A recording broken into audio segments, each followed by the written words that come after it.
welcome to Health Solutions with Shawn and Janet Needham, where Team Needham discusses everything healthcare. I am your host, Shawn Needham, along with my wonderful wife and producer, Janet. And we are live at the AM 1470 KBSN studio today. And today in the studio with us, we have Dr. Gregg Jones from Health Source Chiropractic. Dr. Jones, how are you? I'm doing great. Good. So thanks for coming on the show today, and I really appreciate it. And we're going to talk a little bit about chiropractic. I'm a big believer in chiropractic, and I think that it's one thing that fits into the healthcare system. So tell us a little bit about your history. I mean, how did I get into this mess? Yes.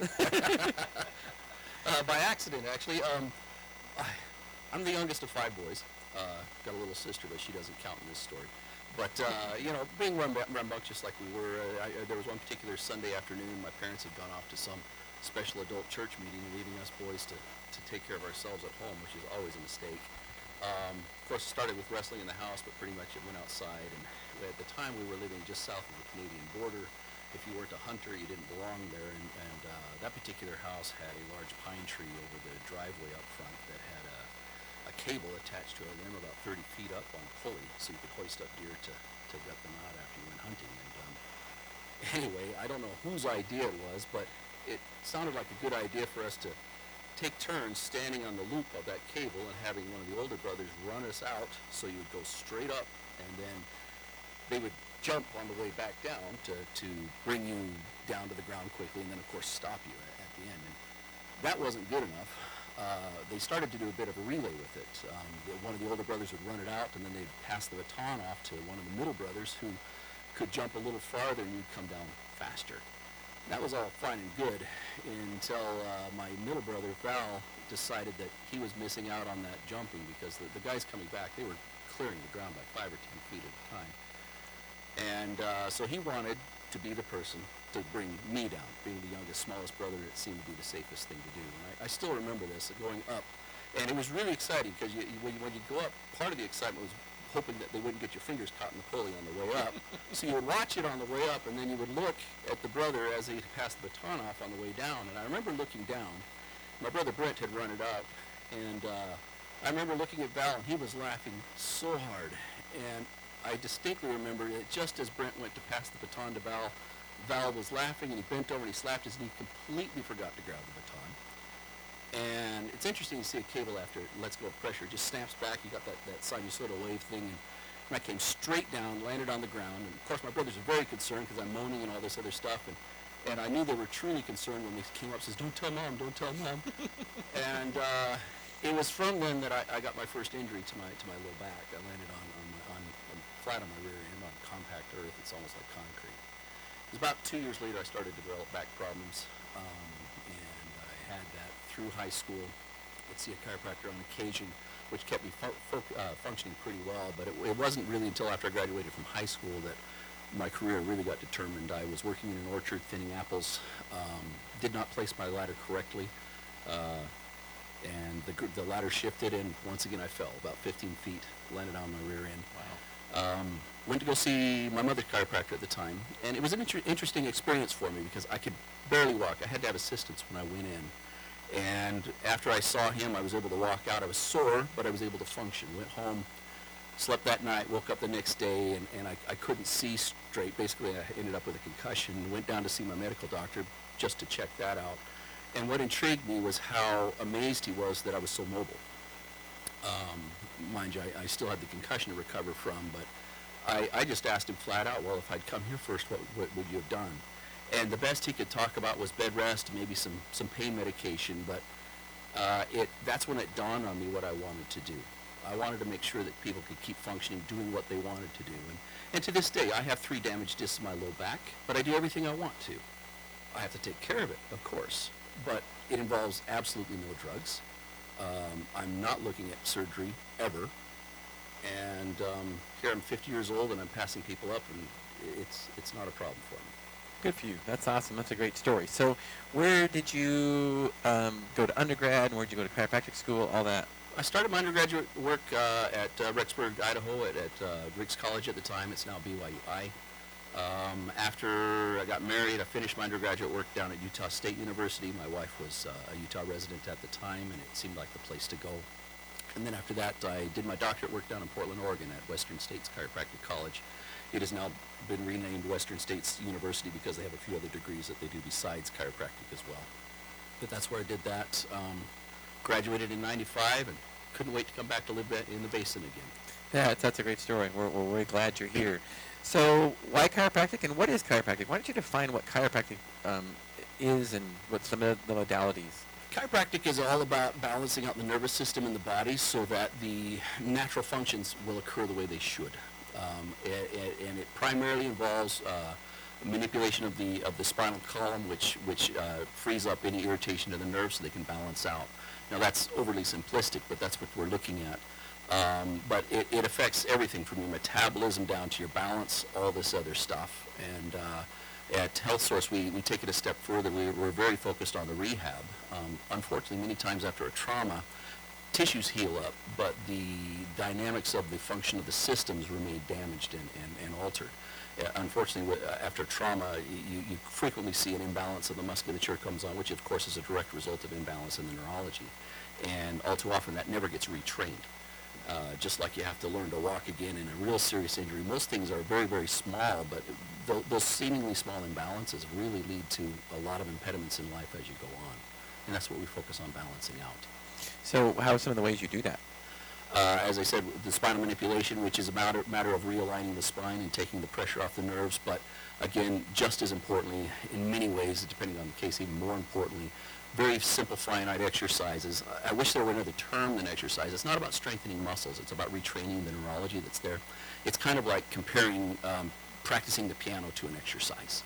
If you do it slowly, if you do it repetitively, that's how you retrain the core, just instinctive balance that goes on, and which is really happening at the spinal cord level. So these small maneuvers that we deal with people first in office as you watch them and show them how bad they are at it. Once they get good at it, then they start doing it more and more at home. Then my involvement, professionally becomes much, much less. It's more about coaching than it is about doing the work for them. I see. So you teach them, after manipulation, you'll teach them certain exercises that kind of stay healthy and that they do at home. Is that correct? Yeah, I've got some team members that are just wonderful working with these people, and they do just a great job on making sure that they're picky with them and make them do it right. Well, I got a story about chiropractic, and so here I am a pharmacist, and I've learned about drugs and pain, and how drugs can treat pain and all that, most of my career. And I've used you as my chiropractor, and I kind of got lazy after a while. I'd do my monthly adjustment or whatever after you kind of got me into the wellness stuff, and I do my monthly adjustment, and then about a year and a half ago, you probably remember this story, but my back was just killing me. I didn't know if it was kidney pains. I thought it might be, kidney pains, or I just couldn't really tell. Well, I do have my stepmom is a massage therapist, and I was at my son's graduation party, and she was there. And of course, I talked to some people in the medical field. They're like, "Oh, I can prescribe you muscle relaxant. I can prescribe you some pain meds and things to cover it up." Right. Yeah. And I'm like, well, I don't really. I know that sounds weird coming from a pharmacist, but I'm like, I don't really want to take medications for it. Anyway, my stepmom gave me a quick massage, and then I realized it was, musculoskeletal stuff. Yeah. So I started going in for my monthly massage, and I came back to you and started going in for my monthly chiropractor visits again, and I've pretty much been back pain-free since then. And I'm a believer in not just getting fixed up, but also the wellness part of it too. So tell us a little bit about that. Well, the wellness is critical. We've all seen the people that put their effort into getting their weight down. They went through the diet and everything, and then if you go right back to the old habits, well, it doesn't solve anything. So we spend a great deal of time going through people with their initial care phase where we're just trying to stabilize it. They feel like we've done a huge amount of work, in which we have, and it's made a huge impact on their symptoms, but the overall system is not correct yet. That's what's going to be the day in, day out things at home. Wellness for us is typically a regular adjustment. A lot of people once a month. It depends on their situation. But what it's really about is the coaching. You've got to be doing certain things at home. And while I do the adjustment to help balance the things that they can't do on their own, to me, the big part of that wellness adjustment is me knowing very quickly whether they're doing what they're supposed to or not. And as we work through with people, and everybody falls off the wagon, they've got to get reminded to get back on it. I do it. But that's where I see the real development of life go on. You know, we have some sort of strange belief in our culture that as as time goes by, you have to age. And that's just not true. Yes, your hair's going to gray. We're going to lose the tonicity of our skin, and so we'll look older. But you and I both know people that are 70, 80, even 90 years old that are functionally just as good as they ever were.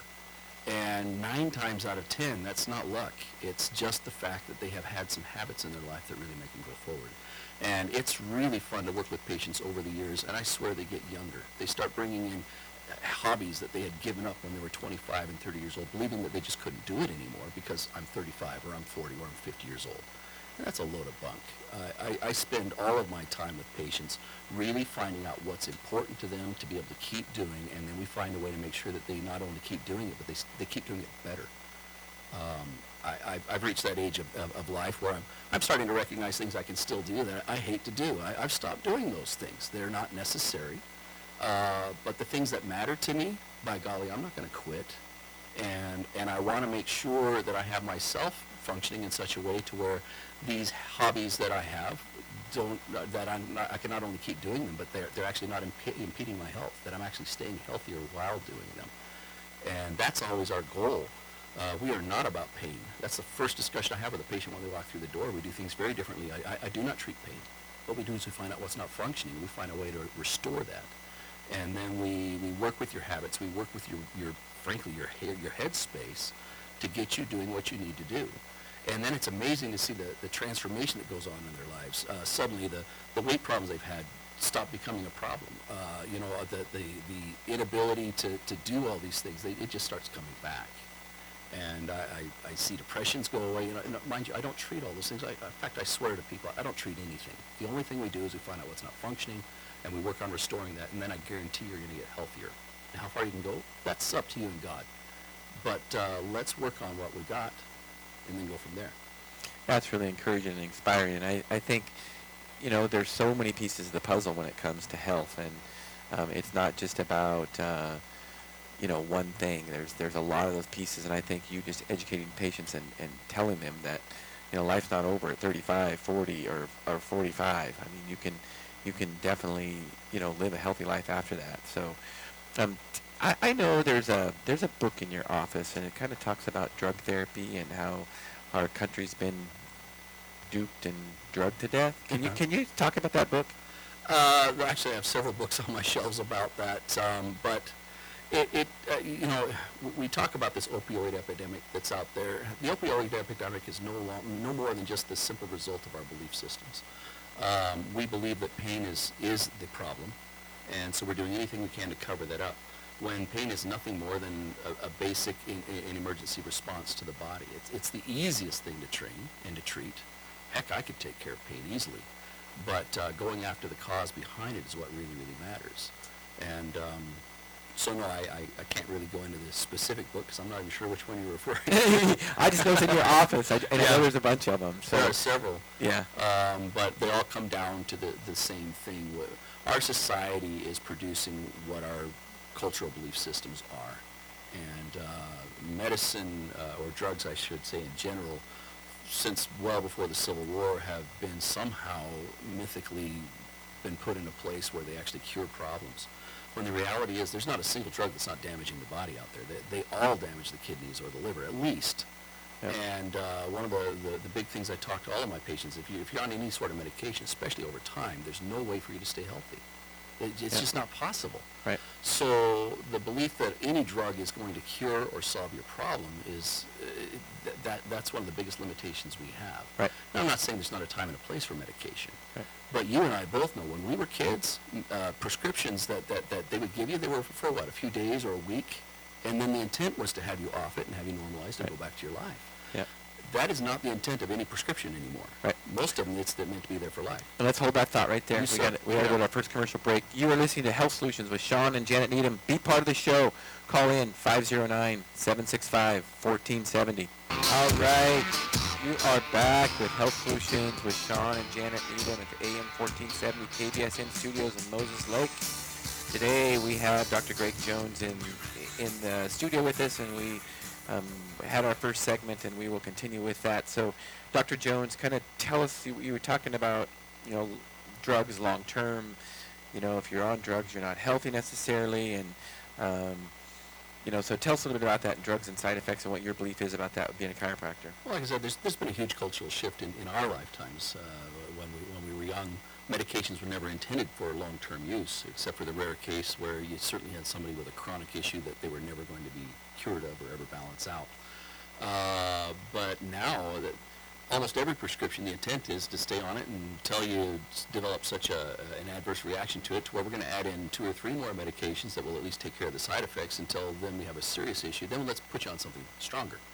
And they basically maxed out the adults. So they started, of course, with the seniors with that, and now our age group is all on who knows how many things.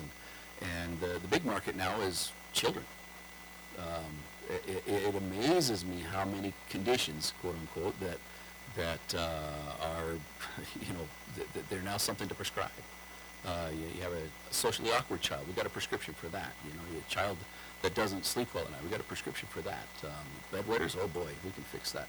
And again, the belief that a drug can cure and or solve stuff, it's an erroneous belief system. And unfortunately, as a culture, we've bought into that.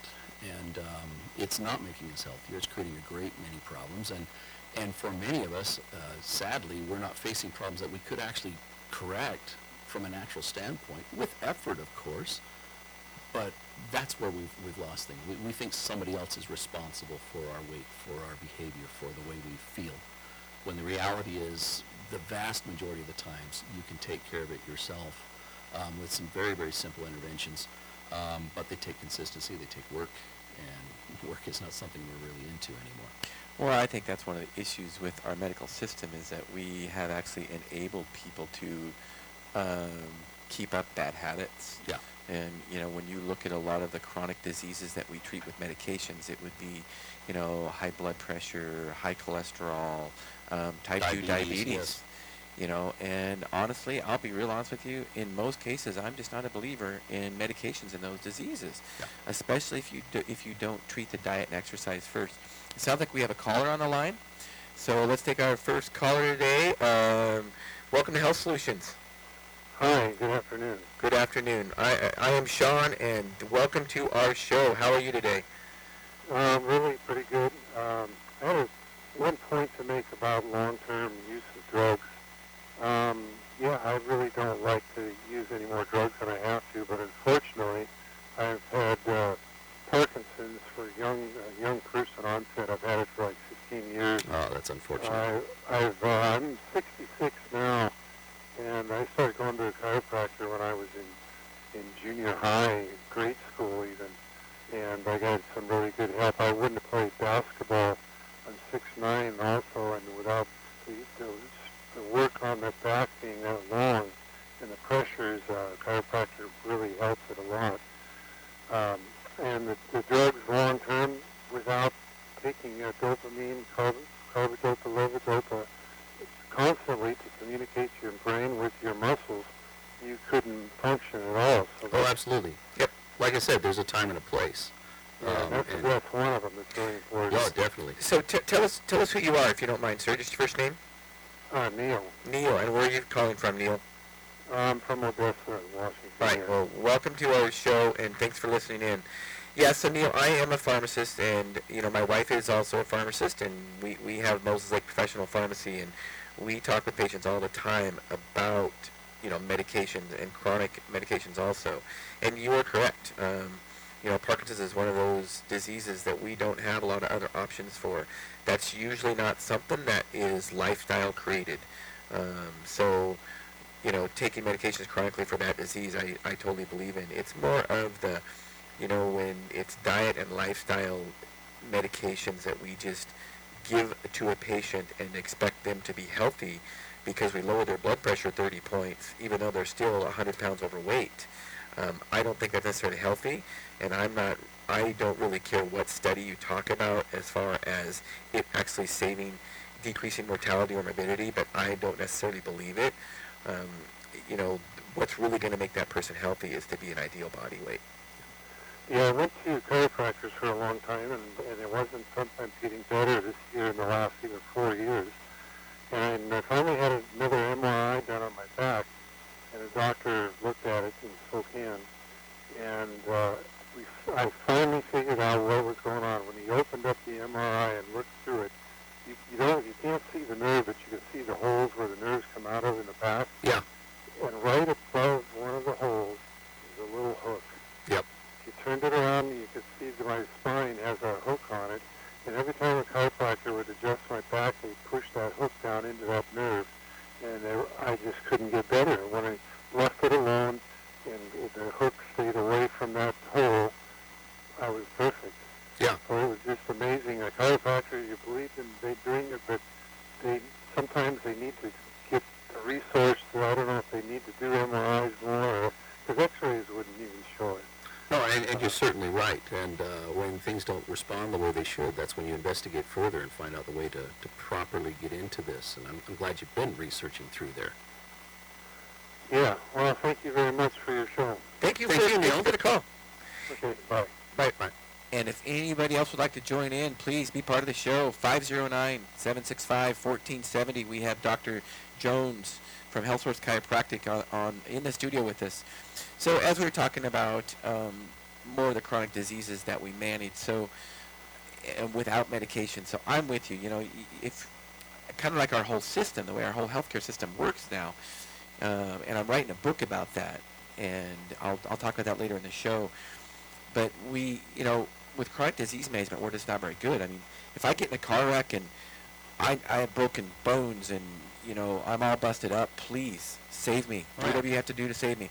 Or if I have a heart attack right now and I need emergency type stuff, please save me. But when it comes to chronic disease, even sometimes after the heart attack, I see some of the care that they get, and I don't necessarily think it's really helping them as far as long-term issues. In fact, I don't know if you recently saw the study that they just showed that cardiac interventions that we've been doing for 30 years, like stents and stuff like that, they've shown that those are no better statistically than modifying diet and lifestyle. Yeah. And there have been lots of things like that. Blood pressure is one that I've always got a kick out of looking at. We all know that people with high blood pressure, their mortality rates are much higher. So for the longest time, we've been medicating it to force that blood pressure down. The reality is, though, when they compare mortality rates for people that control their blood pressure with medications versus those that just don't do anything about it, mortality rate's about the same.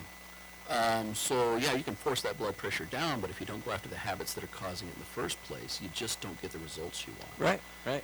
And you'll see that with the studies many, many times. When you listen to the ad, they say, when you take this drug in conjunction with exercise and diet, then they get better. Well, it makes you kind of wonder. How do they do with just the exercise and diet? Is it before and after? Yeah. Right. Is it the chicken or the egg? So it looks like we have another caller. Is that correct? All right, we have another caller on the line. So, hello, you're with Health Solutions. This is Shawn. Who am I speaking with? This is Gail. I'm sorry, speak up. This is Gail. Dale, Gail welcome to our show.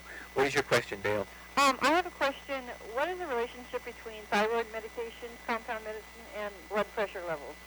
Okay, so, excuse me, I said Dale, and I heard Dale, but it's Gail. So welcome to our show, Gail. Yes. So blood pressure and thyroid?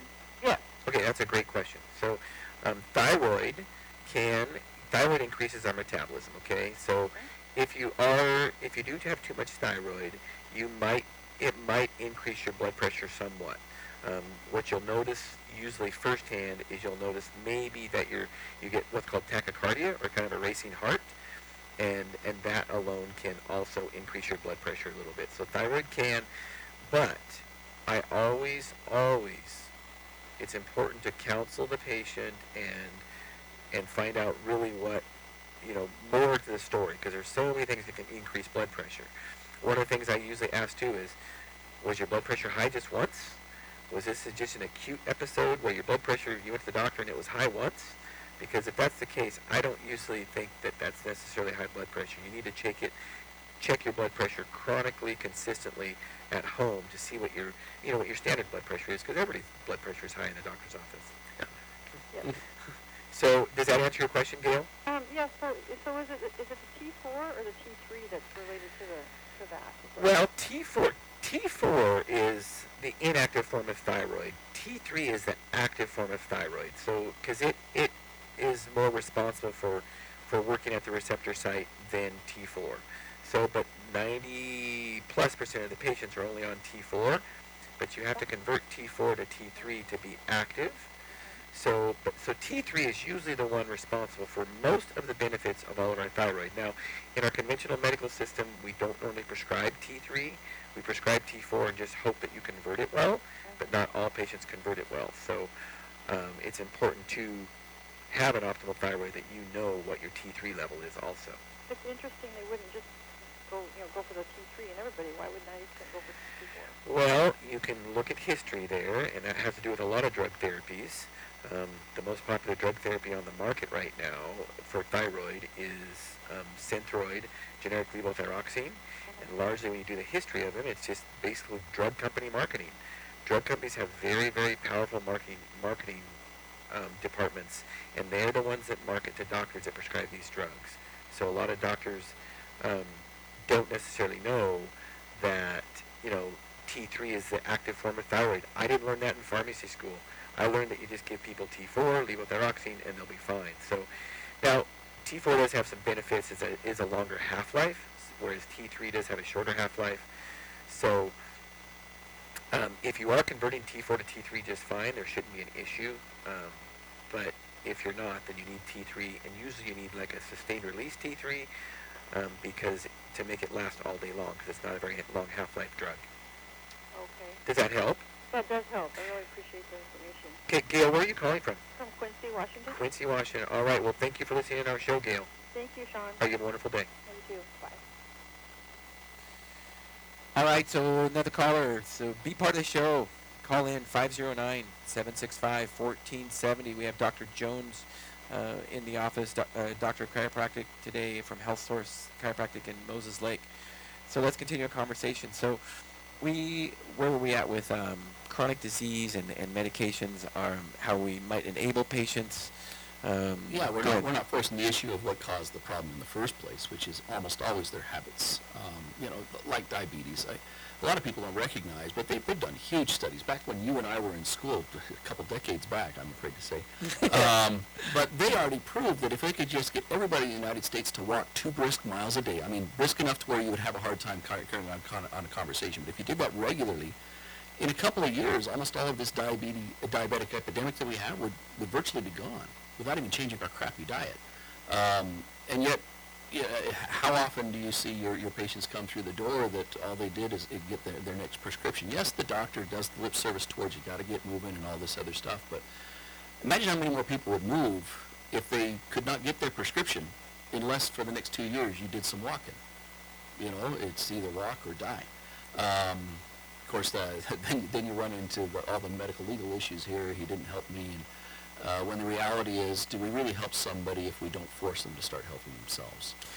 Right. I'm with you. And, a couple of episodes ago, Janet and I shared our story about what changed our practice in our pharmacy. And basically it was just that. We had a patient that was on 20 different medications. She was morbidly obese, and she wasn't changing her habits at all. Yeah. And she basically was crying to Janet because she was about ready to die and said that she ate herself to death. We were enabling her by giving her all these medications. And we need to educate patients and empower patients that no matter the doctor, no matter the pharmacist, no matter any healthcare system you're in, they are in charge of their own health. Yeah. It's them, because they only see us for an hour a month maybe, right? Yeah. But they're with, they have control of their life 24 hours a day. So it's important that we educate patients and empower them, let them know that they can change their habits and change their lives. And type 2 diabetes to me is one that really hits a sore spot, because I believe in short-term management of diabetes by medication, but most of the time, if patients change their diet and lifestyle, they do not need to be on a diabetic medication. No. It's diabetes is a carbohydrate metabolism problem, and there's lots of things that you can do to change that so where your blood sugars are not spiking. So Yeah, but how many patients are actually taught and convinced that they can actually fix this? It's true. That is not the belief system. You've got this, it's a chronic condition, we're just going to maintain it for the rest of your life, how little that might be. Our systems perpetuate it. Yeah. And I felt like I was an accessory to the crime when I was doing that. So that's why I'm trying to empower and educate patients about how they can control their own disease states. And it looks like it's a time for another break. It's that time. You are listening to Health Solutions with Shawn and Janet Needham. Be part of the show. 509-765-1470. Thanks for listening. Welcome back. Thanks for listening and tuning in with Health Solutions with Shawn and Janet Needham. So we have Dr. Jones in the office today, or in the studio today, and he's got to step out back to his office so he can help patients get well again. So I'm going to let him go a little bit early before the show's over. So Dr. Jones, tell us how we can get a hold of you and how that works. Well, we're just a phone call away. You can call us at the office at 509-765-0638. And we're at 420 West 3rd Avenue. At least for now, we're going to be breaking ground on a new building. Congratulations. Just in a couple of weeks here. So, yeah, going to quadruple our therapy area and just really help lots and lots more people. But that's the best way to get a hold of us. Right now, Health Source is a nationwide franchise. So we have all sorts of specials going on till the end of the year. We're doing full workup, x-rays, exam, whole 9 yards, just $25. I've got to say this out loud. That is not valid for federal beneficiaries such as Medicare. It's against the law for us to give stuff away for free to those people. But sorry, those are somebody else. But that's the way to get a hold of us, and we can get same-day appointments. Very good at getting people in. What's the final word you would like to say about chiropractic in your practice? Final word, chiropractic first. Listen, there's a time and a place for medicine. But the vast majority of the conditions that are out there can be treated naturally with simple modifications to your lifestyle. And it's best to start with somebody whose tool bag does not involve a knife or a drug. And we were talking about this off the air. The greatest strength to my profession is what many people see as the weakness, and that is that we cannot prescribe. But that forces me to look at your habits, look at what is really going on here, and address the issue. In fact, one of the oddities my patients find out with me pretty quickly is I never tell them what their diagnosis is. It's in the file. But a diagnosis is nothing more than the natural state the body puts itself in when it functions a certain way. Change the function, change the diagnosis. So rather than give people a label, let's face to what you've really been doing yourself for the last 20 years, and let's address it. And then just watch yourself get healthier. It's pretty cool. Right. That's awesome. Well, thanks for coming in today. We really appreciate it. And we'll talk to you later. All right. Always a pleasure, Shawn. Thanks a lot, Dr. Jones. Bye. Bye-bye. All right, well, we'll continue our show, and what I would like to continue with today is I've got some really, really exciting news, and some of you that follow me on Facebook will know this, but I have a book being released, and the book is being released on the 27th of December, so later this week. So what I'm going to do is I am going to read an excerpt from that book. Go to my Facebook page, or go to the Facebook page Sickened, How the Government Ruined Healthcare, and you can follow that book. You can also get a free chapter. We are in the process of launching it through Amazon Kindle, and like I said, it'll be up on the 27th, and I would really appreciate you going to Amazon and getting the book and giving a review. I think listeners to the show will like it. Let me go ahead and read some excerpts from it. So a quote from the book, quotes from the beginning of the book on the cover is this. There's some people that have already read it, and this is what they say. It's crazy how many of these stats I am smack in the middle of. That's from an anonymous reader. And another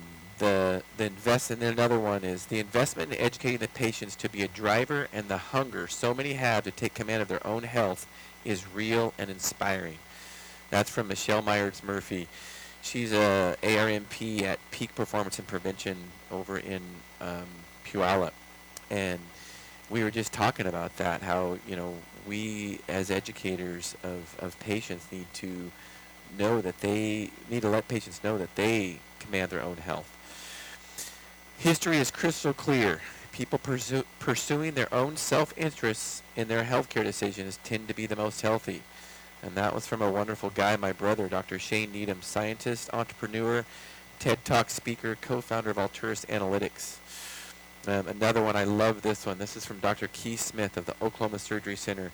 also the founder of the Free Market Medical Association. The federal government is the only health insurance company with tanks and F-16s backing it. I felt like an accessory to the crime. So glad I'm out of it. Thank you for writing this book. Those are some of the quotes that we have from the book, and you can find Dr. Keith Smith at online and look up the Oklahoma Surgery Center.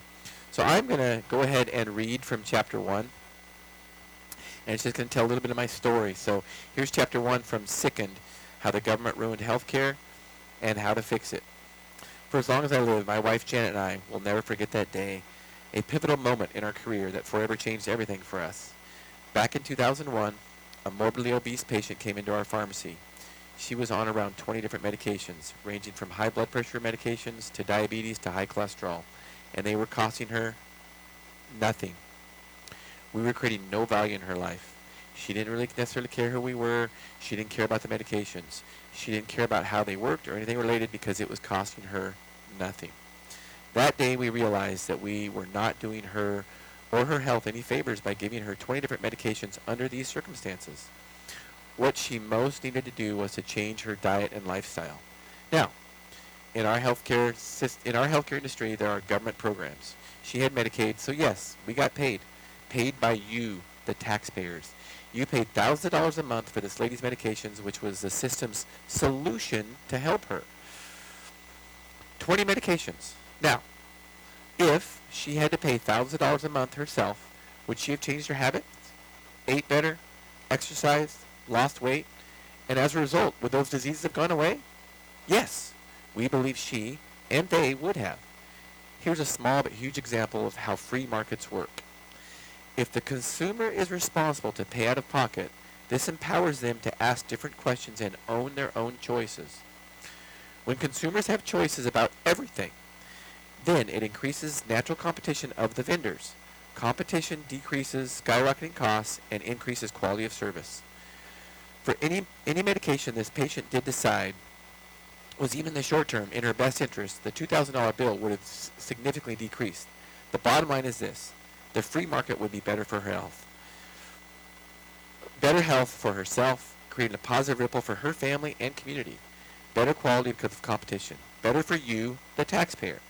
What really struck us like a 2x4 that day was this: she wouldn't need the drugs if she had changed her diet and lifestyle. We were part of the problem. Jan and I decided to change our commitment and thus our system. In 2002, my wife and I converted our pharmacy to 100% direct pay, no insurance billing, with a 100% commitment to enable others to actually better their health, which leads to better families, which leads to better communities. Our eyes and hearts were forever open. Our commitment is to be part of a positive solution, period.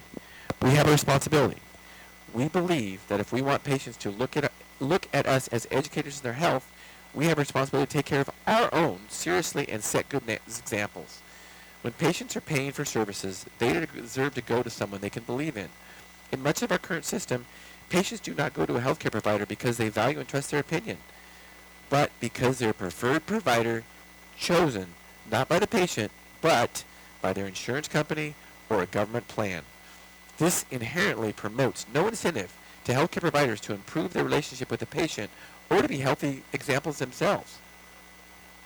How many stories have we experienced where the provider wasn't very personable or obviously not in great health?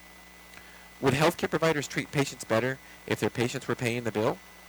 Would they be better examples of health? Don't take this the wrong way.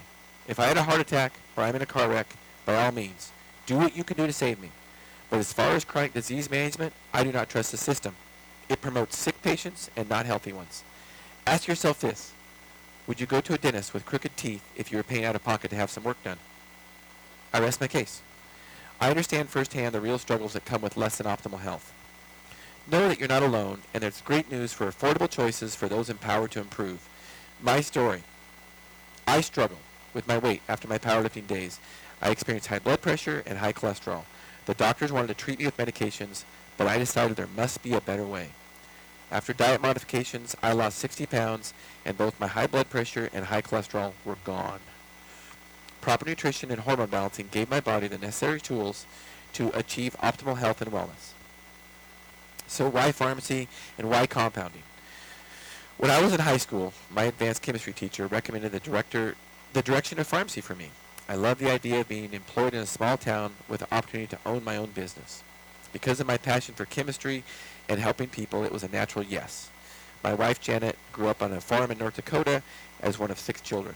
She learned early the value of hard work and what it meant to care for others, which developed into a passion to help others in the area of health and wellness. So what is compounding? Compounding is the ability to customize the strength and dosage of drugs for the best possible outcome for the patient. We love this kind of work since it allows us to directly work with the patients to contribute in a positive way to their best health. We're not tied to specific medications that are popular or pushed by the pharmaceutical companies, but rather have complete control to customize the exact needs of our patients. It's a fulfilling win-win as we both have a direct stake in their short and long-term health. Jan and I are committed to changing lives through compounding and wellness, solving problems pharmaceutical companies cannot, changing the way others view pharmacists, and being educators and promoters of health and wellness. We are not insurance billers, nor promoters or enablers of poor health choices. Janet and I believe in making families stronger and making a difference in people's lives. It's what we do. The pull. As the years went by, I continued to notice things in my industry with my patients and firsthand experience as well as with stories of others. But I've come to know as the problem today, it's quite disturbing and alarming, and I just couldn't ignore the pull to educate any longer. In this book, I will go through the history of our healthcare system and how we ended up here. The even better part is that there's a solution, and you are part of it. So this book, that's the first chapter, and this book it's not about politics. It's not about being a Republican or a Democrat. It's about truth. It's about your health. The book launches Friday. The book launches this Friday, the 27th of December. For those of you that believe that now is the time to think outside the system, because optimal health matters, go to the book's Facebook page, Sickened the book, and sign up to receive the free copy. Just spread the word. Share the page. Now, in my closing, I gotta wish everybody a Merry Christmas. This is the Christmas holiday, and we wish everybody a Merry Christmas. And we gotta remember what it's all about too. I want to read some scripture from Psalms 147:3. He heals the brokenhearted and binds up their wounds. Without him, we have no health. Our Lord Jesus Christ was born on earth over 2,000 years ago. Let's remember that this Christmas. And thank you for listening in. We do have a call. We do have room for another caller. So call into the show. Be part of it. 509-765-1470. So another thing about my book that I would like to talk about is that it's just the start of, it's a culmination of 20 plus years in the healthcare system and following these trends and seeing what I didn't agree with what was going on. And so it's been it's been a process for sure, and it's taken me over 5 years to write the book, and I'm super excited for it to come out. I do want to thank the gal that helped really put this all together, and her name is Crystal Coppola, and she is just wonderful. Helped me put the book together, helps me market it. Jan and I are actually going to Oklahoma City the 1st of next year. It will be our first little book tour, and we're super excited. Keep following us on Facebook, and we will keep you abreast to what's happening with the book. So with that, I am going to wrap up this show. You've been listening to Health Solutions with Shawn and Janet Needham, where Team Needham discusses everything healthcare. Thank you for listening in today, and I really appreciate it, and we will see you next Monday. Thank you.